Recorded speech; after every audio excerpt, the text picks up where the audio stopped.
In my vlog on Shropshire Folklore of Mary Webb, I mentioned that Mary was heavily influenced by Charlotte Burne, and a jointly authored book, Shropshire Folklore, A Sheaf of Gleanings. I actually find that A Sheaf of Gleanings is ready available both from booksellers and online. So I've decided to begin a series based from the large and detailed book.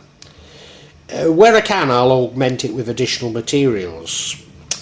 I think I also need to apologise that it'll mostly use still photography that I can find on the internet. As from Indonesia, I cannot find relevant video clips, and I'm most unlikely to return to the UK again.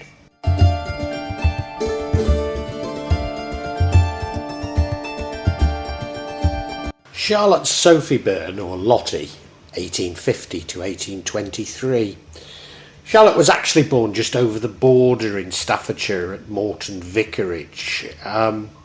It's said that she inherited her interest in folklore from her mother, also called Charlotte Burne, but this time Charlotte Anna Burne, 1820 to 1893. Charlotte's father, Sambrook Thomas Higgins Burne, 1822 to 1861, was born into a wealthy Staffordshire family. He matriculated at Trinity College, Oxford, in 1841, but did not take a degree. But it would seem that he was disinherited by his father. He was assisted by his brother, the Reverend Thomas Burne, whom was the perpetual curate of Morton in Staffordshire. However, the family moved to Summerhill, Edgemond in Shropshire in 1854, having exhausted their welcome at the Morton Vicarage. And Lottie seems to make a big point of this, that she's finally living in Shropshire. But the truth is, all of these spaces I speak of are just running along the border of Shropshire and Staffordshire. They're very similar places, to be honest. Now, her father's said to have taken to shooting, hunting and drinking. In 1857 he was twice thrown from his horse, and as events surrounding it were somewhat taboo, it's fair to assume that he was drunk, but this led to his premature death in 1861. Lottie suffered a serious illness during her early years. Conditions of ill health and obesity would impede her physical well-being throughout her life. In 1875, Burne became friendly with Georgina Frederick Jackson, who was collecting material for a Shropshire workbook, 1879, and its companion work with the provisional title of Folklore Gleanings. Jackson's demise led Burne to take over her material, adding her own collection of tales to produce Shropshire Folklore, A Sheaf of Gleanings. This probably explains the claim that the book was jointly authored. In the 1890s, she resided at Pyburch, Eccleshall, again in Staffordshire, where she collaborated with the local folklorist and folk song collector Miss Alice Annie Keary of Stoke-on-Trent. Together they spent 3 years, around 1890 to 93, collecting material locally in North Staffordshire. While a number of joint papers were published, Burne moved to Cheltenham somewhere around 1894, and the project failed to be realised in a book form. She became the first female president of the Folklore Society, 1909 to 1911, and indeed was active in the Folklore Society for some 40 years.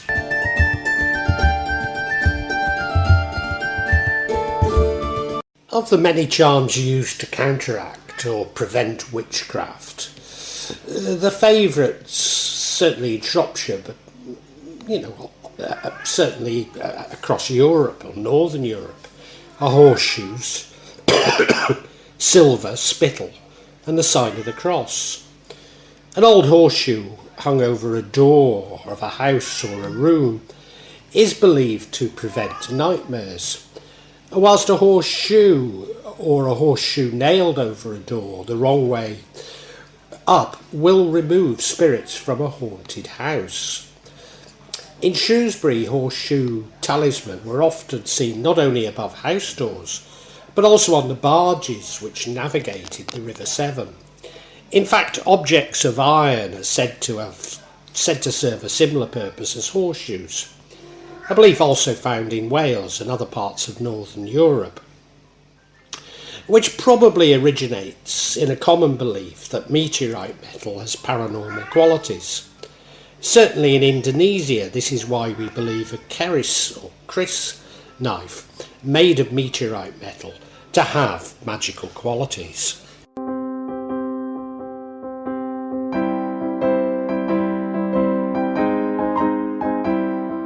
Spitting is an ancient and nearly universal charm. It's often used to ratify a business deal by spitting on the hands prior to shaking as a guarantee of good faith. Spitting on money received in payment for goods sold is also common in Shropshire.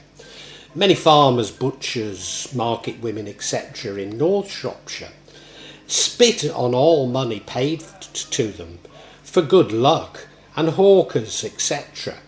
consider it particularly unlucky not to spit on the first coin they receive in the day. The reason for this custom is probably that given to prevent it from vanishing away like a fairy gift.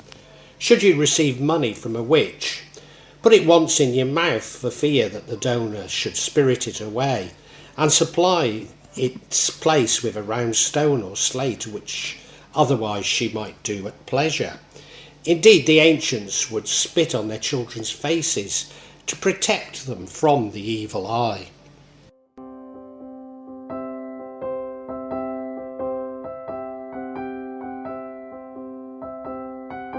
The sign of the cross is used to cure both of these ailments. In brewing and baking is also used as a direct preventative of witchcraft. It is to prevent the bread being heavy, is all that can be obtained by way of explanation. In practice in general, though, throughout Shropshire, there is a habit of pricking a cross on loaves with a fork or a skewer before they're put in the oven, to prevent them from getting moulding. As a young child, I can recall my mother doing this when baking. Not only must the malt be crossed before brewing, but the bungholes of the beer barrels, when they're stopped, are always marked with a cross. It's believed that a ghost will not come when a cross is worn. A crossroads is the prescribed spot at which to leave stones or grains with which warts have been charmed. Hairs taken above the cross on a donkey's back are used to cure whooping cough. Persons washing their hands in the same basin make the sign of the cross over the water to prevent a quarrel.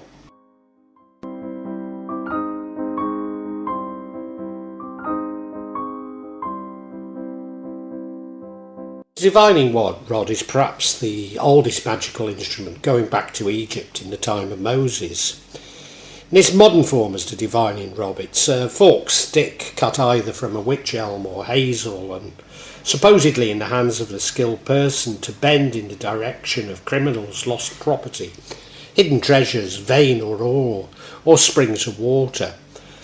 A rod or slip properly cut from one of these mysterious trees was a certain talisman of good fortune, whose innate divining made it able to discover to the possessor all kinds of things which might be profitable for him to know. I've mentioned before that my father used a divining rod. He thought little of it, simply a skill that he had. He certainly didn't think it was magic, but by the same token he was certain that it worked. The commonest way of using the rod was to hold the forks with the stem of the rod pointing downwards on any discovery.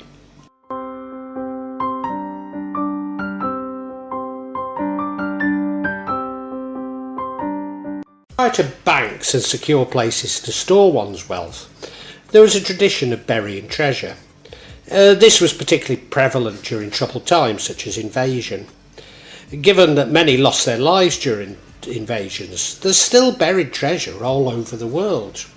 Traditionally, such treasure belonged to the king and could only be hunted with a royal permit. Indeed, royalty across Europe employed their own treasure hunters. There exists a long tradition of using magic to treasure hunt. It believes that one needs to enlist the help of a spirit to find the treasure. In the Western tradition, this all too often involves binding Solomonic demons.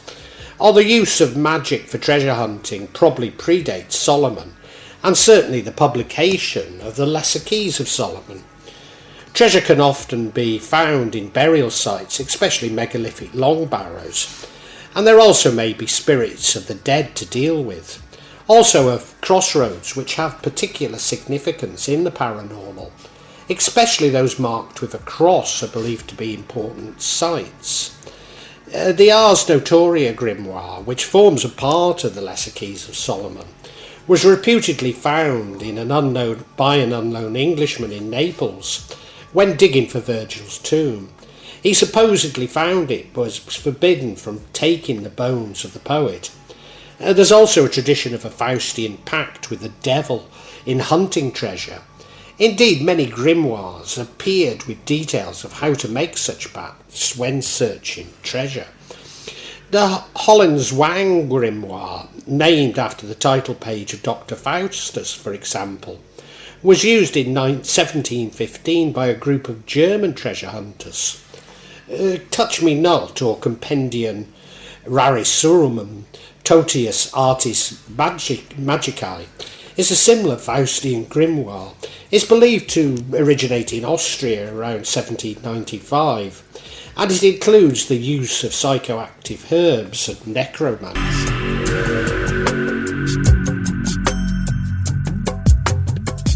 In 1344, a Saracen physician came to Earl Warren to ask permission to kill a serpent or dragon, which had its den at Bromfield and that was ravaging the Earl's lands in the borders of Wales. The Earl consented, and the dragon was overcome by incantations of the Arab, but certain words which he had dropped led to the belief that there was a large treasure lay hidden in the dragon's den. Some men from Herefordshire, upon hearing of this, went by night at the instigation of Lombard, named Peter Picard, to dig for the gold. They just reached it when the retainers of Earl Warren, having discovered what was going on, fell suddenly upon them, threw them into the prison, and took possession of the hoard for the Earl.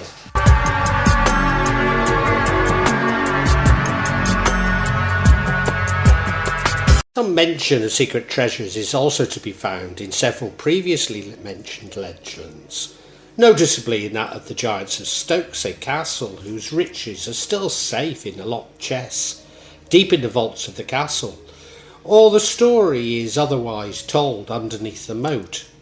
Here the guardian, instead of being a dragon, is a raven, also an appropriate warder in this mythological story. The mermaid at Child's Arkle again keeps treasure at the bottom of her pit. There is the Blounce ghost, who used to rise out of the pool at Kinlet and keep such close guard over the cellars under the old hall. Though it's been pulled down for the last 150... this is when she was writing. It was pulled down over 250 years ago. Yet to this day no one dares venture into them, though they are full of bottles of wines and spirits and hogsheads of ale and beer.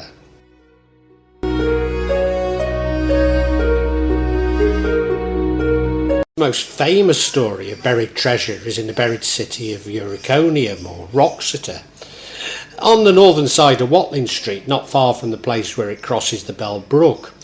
There is near the brookside a buried well, at the bottom of which vast treasure is said to lay. As the local rhyme suggests, near the Brook of Bell there is a well which is richer than any man may tell.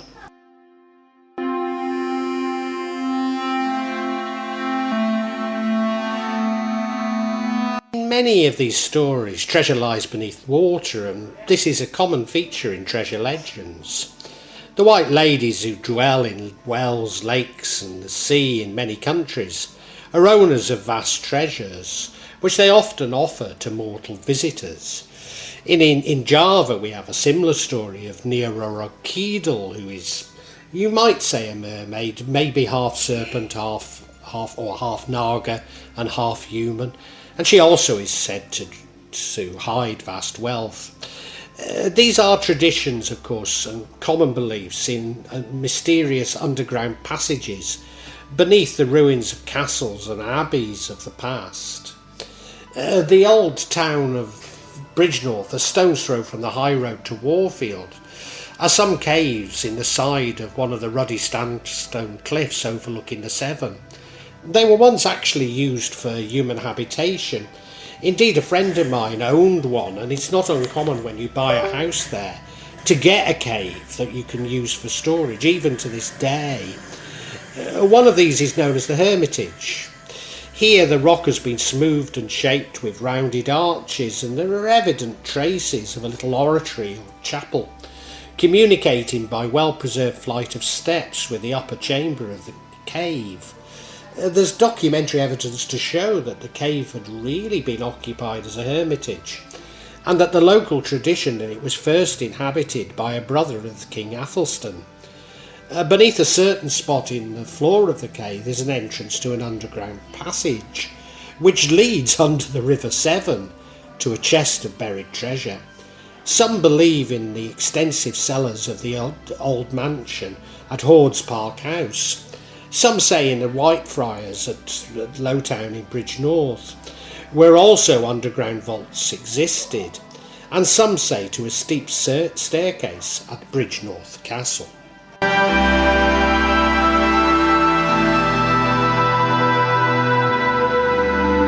An underground passage is said to connect Shrewsbury Castle with Lith Hill, where it's also said that Cromwell posted his army to bombard the town. Another passage is said to have run from the house of the Austin Friars in Shrewsbury to the Benedictine Abbey of Holy Cross without the walls. The abbey was connected with St Mary's, the principal church of the town, by another such passage. Another with the monastery of the Austin Canons at Ormond.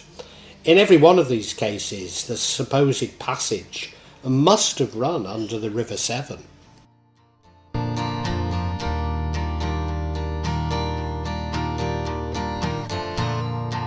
Passage is said to have connected Ormond Abbey with High Arkle. This passed under the Little River Roden. The old hall which stands beside the abbey is an older mansion, and an older mansion at High Arkle. The entrance of the passage, of this passage, was actually discovered. It led to cellars full of barrels of ale and wine. They found that it went a long, long way. But after a while the men were too afraid to follow it further, and the entrance to it was filled up again. Lilleshall Abbey also has an underground passage. This was supposed to lead to Longford Hall, 3 or 4 miles away.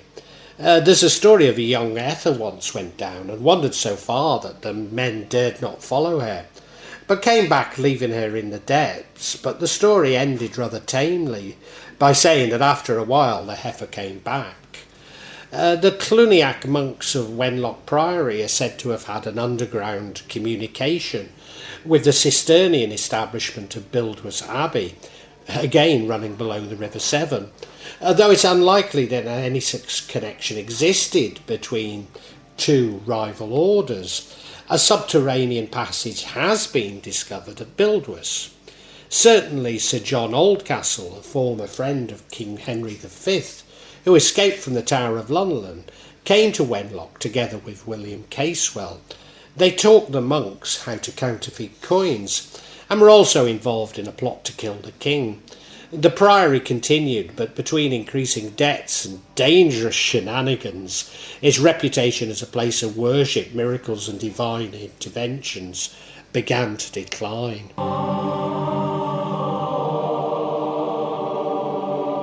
Near Bishop's Castle, money is rumoured to be buried. A miserly old man who wished to buy a plot of ground, but but had but half the price, was persuaded by a cunning acquaintance to try this plan. This was to bury his money, and after a month it would have doubled in value. The foolish old fellow took the treacherous advice, and on going to the prescribed time, the same minute of the following month, to dig up the money, he found his 14 sovereigns exchanged for 8 brass buttons, but his friend had disappeared altogether. This is actually a gypsy hoax known as Bori Hokanji, or the Great Trick.